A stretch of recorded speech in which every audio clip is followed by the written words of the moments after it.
Hey, Paul. Hey, how are you? I'm good. I'm good. So how'd you like the revised prologue? I really hope this is the last one I have to do. Totally fair. Yeah. Let me just pull this bad boy up. Hmm. Yeah, I've minor suggestions. Minor suggestions. Let me just see. How you doing, by the way? How was your week? Pretty good. I worked about 5 days last week. Uh, so that's money in the bank. That's about it, really. Just working like a fiend. Yeah, work at night, right in the day. Very cool. Right on. Okay, well, let's get into it. Minor thing here. He watched as the terrified man and woman run down the hall.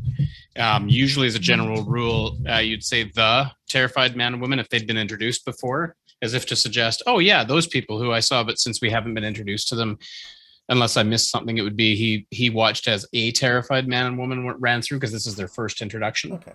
If that makes sense. But really a minor thing. I like what you've done with the gore here. So the gore, the suggestions, I'm going to make a couple of suggestions on the gore that have less to do with the amount of gore and just wanting to make sure that there's a clarity in terms of how you use the gore. What you do is the two main areas where you have quite graphic, gory descriptions, love them, is, of course, when Gloria is ripped apart, and then again when Jeffrey is ripped apart. So I'm just going to make a couple of suggestions here because you use four descriptions that are exactly the same in both. So when you describe Gloria, you say that after she was killed, she her innards sprayed across the ground in a wet mess. So there's number one, and the monster licks up the gore that had been Gloria.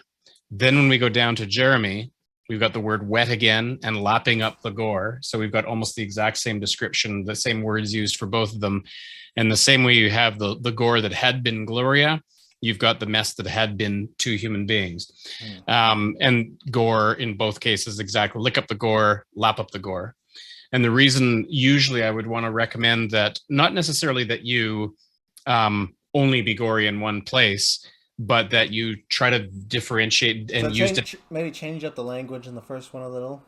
I think it's, yeah, like the honestly what I loved the first time, blood and guts sprayed all over the place. I mean, there's two ways that you can approach this. You can describe the first one, like you can lean into one of them being especially gory and the other one gory by implication. It's, again, this is sort of riffing on what we talked about last week, where sometimes it's more scary and more gory if you give us one of these really graphically and the other one you just hint at it because we just assume all of that stuff.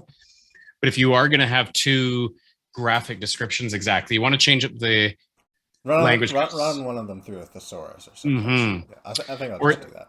a thesaurus, but more than that, because you don't just simply want to go look up the gore for once and lap up the ugliness on the other one because it still sounds the same. You run the risk, if you do the exact same thing twice, you run the risk of two potential problems. One, begging the audience to critique, why did you describe the gory situation twice if they're basically going to be only slightly different Well, versions of part the of the same problem thing? is I've switched these around so much that they've kind of gone. Totally, yeah.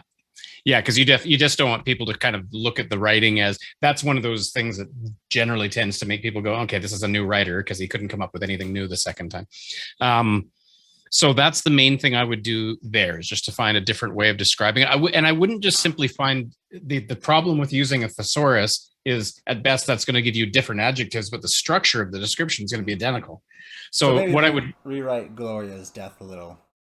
make them qualitatively different, make them two completely different styles of death. Like, and when you have some of that already, like the fact that her head is popped off and the other one is ripped in half, that's an example of the two things being qualitatively different. Yeah, because if it's just a steady stream of gore from here, because you've still got the and the crunch and the pulled his insides out of his backside. Oh, so graphic. Love that. Like it just ends up feeling gratuitous rather than the kind of punch I think you're going for. I'm But fine with that I think, gratuitous.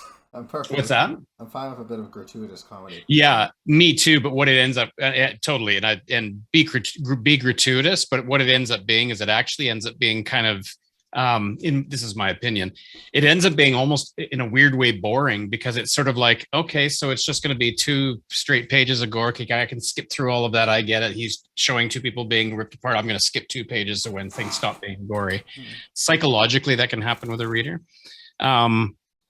This was great. Richard felt his mind snap as the last vestiges of hope evaporated. I would stop there because he fell into madness as implied. I think insanity, and then I just ended there. Hope and what's that? Sorry, insanity. No, hope and sanity evaporated, and then I leave it there. Yeah, that works. Actually, yeah, I like that. That's really good. As the last vestiges of hope and sanity evaporated. Yeah, that works. That's really it. I think your first chapter is, otherwise your prologue is golden. I would definitely like really fine tooth comb the descriptions of the 2 deaths. The 2. I only need to do 1 if you think about it, because I just need to make sure it's not the same as the other one, and then I'm good. Well, and I love it in movies. You'll see this all the time in movies. You'll see where like 3 people are being chased by a monster, and you'll see 3 of them running, and then they're separated. And the first one goes, oh, and then suddenly the camera cuts away, and we hear, and crunch, grab them. The other 2 are like, and the spear is looking in the faces of the other 2 because we don't see what happens. So they keep running, and then the second one gets pulled down. We don't see it, and the third one, then the monster comes up, and it's the third one that we see. If we saw 3 gory rippings apart, it could work depending on the film. Sometimes, usually, it's more suspenseful when we have 1 or 2 of them applied, but we really get to see the one. Totally your choice, whatever you want to do there. But if you do have the graphic descriptions of both, my problem with changing it too much at this point is then I'd have to change a lot more, and I really just want to get this out. Sure. Yeah. Absolutely. So. Yeah. I love your approach. That would be the only thing I would change, and then that little cosmetic thing at the end. 2 cosmetic parts, and rewrite Gloria's death so that it doesn't quite sound like I'm ripping myself off. Basically, yeah. But it's good. Did you get a chance to look at chapter 1? I was able to do some edits there, and I absolutely did. Yeah. Let me just pull that open here.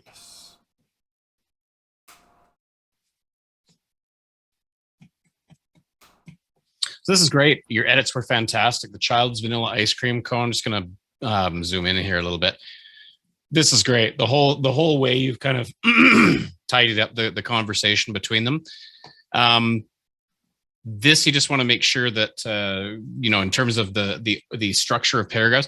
We're eating ice cream, Watkins. What did you think we were doing? Hey, eat up before it melts. Yeah. Sounds like looks like it's 2 different people that are talking, but it's one. Same thing with along here. Ghouls, Julia said around a mouthful, 1 word. You definitely want to. Yeah. This is something that Grammarly might not identify. Yeah, because it's mouth and full are both spelled correctly. But it's one. Actually, it's one. I just went through Grammarly with this just before we met up today, because I noticed that I didn't do that before. So I'll double check that. Yeah, this wouldn't necessarily be caught because it's 1 word. Mm-hmm. Same thing with here. Ghouls, comma, Julia said around a mouthful of ice cream. You told me these ghouls have moved into the local cemetery and killed 3 people. I'm assuming that's Watkins talking. Yeah. And desecrated 39 corpses. Is that? That's Julius. Oh, okay. So I would clarify who's talking, just because I wasn't 100% sure what was going on. And of course, capitalizing and having a punctuation period at the end of that sentence. Lots of spelling and punctuation stuff still. So you just want to make sure. Do you know what the last thing is that goes through a person's head? Again, capital at the beginning, question mark at the end. This I sort of bumped on a little bit. It's disbelief, which is interesting. It's instead of sort of the idea, and of course it's your call what you want to do. It's disbelief as opposed to regret or anything along that line. What the argument that Julius appears to be using is the reason we should have ice cream is because it sounded like what you were going for last week was, hey man, life is short. You don't know when you're going to go. Appreciate the little things while you got them. Mm-hmm. Now that's been replaced by disbelief. So the idea is, do you know why we should have ice cream? Because the last thing that goes through your mind is disbelief. And I'm like, what? Whereas before, when you had we should have ice cream because the last thing that goes through your mind is I should have had ice cream. Why didn't I have ice cream more while I was still alive? I should have appreciated life. Where my sort of the argument now is you have ice cream because you want to avoid disbelief. No, you have ice cream because you want to avoid missing out on having had ice cream when you could have, right? Hmm. So it depends on what you're going for logically. Yeah. It just seemed like a bit of a I probably went too deep into the death speech and not enough into what the actual story was. it's good though. I love, you're about to go into a life or death. I loved all of this. The description along this way. I just I wasn't quite connecting disbelief and why that would lead a person to think he should have an ice cream at this moment. Um, I just was a little lumpy for me. But others may not have that reaction. No, not now that you're saying it. I probably should have stuck with how do you want to die, Watkins? And then done some. I like that. Yeah. How would you want to go out? Do you want to go out with a smile on your face, or and he says, I guess a smile on my face? Well, eat up, Watkins. This will put a smile on your face. Every time I hear that line, I always think of Peter Dinklage's response to it.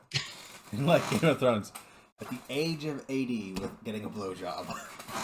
Exactly. Yeah. That's what you're saying. You say, do you know why I want a blowjob? Is because the last thing that goes through your mind is disbelief. What? No, the last thing that goes through your mind is, God, could I had just had one more blowjob before I died? People would believe that.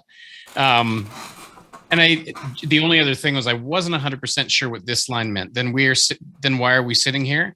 You can lead a horse to water, but you can't make it drink. What do you mean by that? I was trying to make the point that despite that probably makes more sense if I did the regret speech. But my point there was to Julius gave him this ice cream. He's trying to enjoy life before it ends, and Watkins leaves his ice cream. So he's not taking his advice. Oh, okay. I like the line fell a little flat with me, but now I get what you were putting. I love the idea. See, if you can go one of two directions, which I love that you've considered, which is Watkins goes, oh, okay, good point. I guess I'll have the ice cream. And he can also order him to eat the ice cream. That could be funny. Because that's an important dynamic to show who's in charge here, because we haven't had that fully established. He's calling him sir, so we kind of get that a little bit, but you could do it where it's like saying, but I still don't understand, sir, why we should have ice cream. He says, eat your goddamn ice cream. That's an order. You could go that way. But versus, well, you can lead a horse to water, but you can't make it drink, sounds like a wah, wah, wah, rather than the definitive point. So 3 choices. Watkins goes, yeah, good point. I'll have the ice cream. Watkins still doesn't get it, and Julius orders him to eat it. Or 3, Watkins doesn't eat it, and Julius goes, oh, well, I tried, which is what this is. That feels like to me, the weakest of your 3 choices. So to me, my plan on doing it that way is to when we have Ashley later, she does eat the ice cream. Okay. That was the original plan. Gotcha. So yeah, suggestion then would be, if you want to keep with this, is maybe consider giving Julius a line that's a little more snappy, because Julius as a character who's been really kind of jokestery up until this moment, he just sort of he looks like a stand-up comic now in this opening sequence, rather than a guy who's really in charge of this operation or trying to teach him a lesson. Because at the end he goes, well, I'll try to teach you. Oh, well, I can lead a horse to water. You can't drink it. I'll have that. That works sort of, but it also makes Julius look a little weak. But you can go with it too. I mean, you'd see how it plays. But I do like the changes. I think this is really solid. Just change the despairing disbelief. I might. About death. I also just saw the Orville episode on immortality just before I wrote that, so that might have had something to do with it. No, but I mean, generally speaking, these are great. I mean, we're just cleaning up the corners at this point. You've got a wicked prologue, very suspenseful and terrifying. You've got this chapter is its success, totally, definitely the spelling and the punctuation, the capital letters. But to me, the strength of this opening chapter will be on how it ends. In other words, you've got a great opening. Sir, why are we eating ice cream? Here's why, blah, blah, blah, blah, blah. Okay, but sir, basically what you have now is a chapter that starts with him going, why are we having ice cream? And ends with him going, so why are we having ice cream? So either Julius is bad at explaining things, Watkins is really dumb, or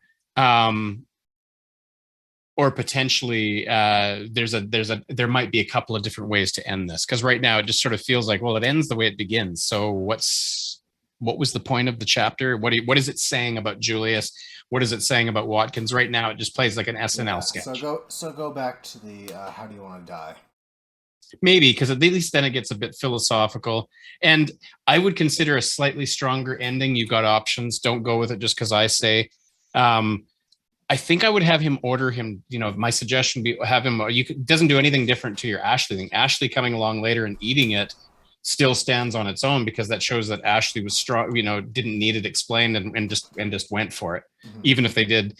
To me, the idea, I kind of want to see Julius pull his dick out a little bit, because right now he's sort of been, hey, eat your ice cream. Ooh, and I kind of like the idea if he's like, Watkins, eat your fucking ice cream. Okay, that's an order. Jesus, do I have to explain everything? Newbies. Like, you can really lean into his crankiness a little bit more and his authority. Lean into the 120-year-old man. Especially if he's just told him, hey, life is full of these fine moments. We need to appreciate what we have. Lighten up, boy. Enjoy the moment. And when a Watkins won't do it, he orders him to enjoy the moment. And that's funny. He's like, God damn it. You ruin all the fun. Eat your fucking ice cream. Then I'd love it if you would have banana split. Now I can't even eat this thing. Fuck me. God damn it. Recruits. You could go any number of ways with that. That's all I would be looking for, is maybe a slightly stronger ending that speaks to Julius's character. Because otherwise it's solid. It plays really well. It's solid, but it doesn't make any sense. What's that? Sorry? I said it's solid, but it doesn't make any sense. It makes sense. I think it could be. You could sell this. You could sell this the way it is. I think that potentially you've got a couple of different options for a stronger ending. Otherwise, it's great. I think your prologue and your chapter 1 are solid, and I'd be happy to, take a look at one more version of chapter 1 or go right into chapter 2, whichever you'd prefer. Yeah, I've already got chapter 2 up, and I'm really just changing things over from the script already. Okay. I think what I'm going to do is I'm going to make some final edits to prologue. If I really think I need it, we might do it next week, but if not, I'm posting it up on Royal Road, and I'll send you a link to that. Love it. Chapter 1 apparently needs a lot of changes and fixes, and chapter 2 needs to be spoofed up so I can get it to you hopefully by the beginnings of it by next week. That sounds really good. Yeah. I'm looking forward to that. One thing I actually really wanted to ask you, should I include Fred and Velma, or whatever the hell I named the two kids who get eaten by ghouls? Should I still start it the same way, or? You mean the couple that's screwing in the graveyard, that whole thing? I like that idea. It plays to every 1980s zombie B movie ever made. And I think it's really, I think it could be really fun to do that. Yeah. So switch over to them, and then have Watkins show up, get his ass kicked by ghouls, and then have them all dragged off and eaten later. And then Julius has to be the hero. Yeah, I think that's hilarious. Actually, if you've gone from monster rips scientists apart in a very serious and grotesque and terrifying opening, to the bit with the ice cream, to a sexy scene, think about what you've lined up. You've got blood, comedy, and sex all in a row. Well done. And then you totally interrupt the sex with more gore and comedy, right? So it's sort of like, oh, this guy knows what he's doing. You're juggling, and you know when to give the audience what when. Kind of cool. Is it wrong that now I want to have just Velma and Fred in a sex scene, and then have ghouls jump on the back of one of them and just start eating them while they're in the middle of it? Oh, I hope you will. I hope one of these people gets eaten in the middle of the act. It's been done a million times in movies. Every Friday the 13th movie seems to have at least one moment like this, but it's he gets on top or she gets on top, and it's oh, big boy, or whatever's happening. It's and then the head comes off, or there's a machete through the chest, whatever you want. You could do it any number of ways. You could do it where the ghoul just sort of enters the body of the man and then blows him up, and it's oh, baby. Now, you could gonna have the ghoul jump on top of him while he's doing it and just bites him in the neck, and blood starts spraying everywhere. Wow. Works for me, man. Works for me. See you next week then. Okay, good luck, man. Will do. Bye. Take care. Bye-bye. Oh, there we go.